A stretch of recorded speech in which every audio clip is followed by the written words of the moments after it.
passo le infinite stanze di questa casa ormai troppo grande e sfilano le perle delle tue parole dal filo del tempo, ma il mio è un pensiero che non fa rumore, un'ombra dileguata al primo sole.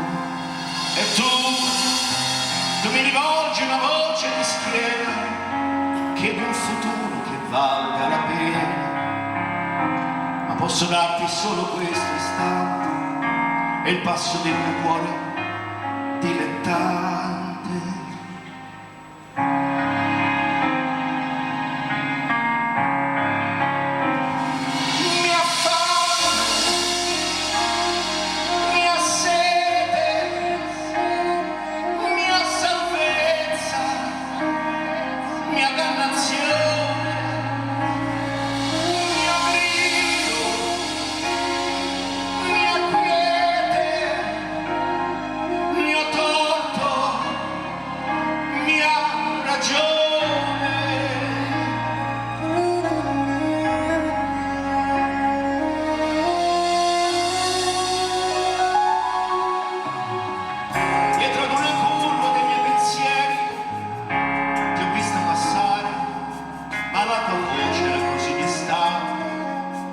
Ed il mio passo sempre più pesante e avremo un'altra scusa buona per aspettare, per prendere tempo, solo una storia che ci raccontiamo per somigliare a quello che non siamo.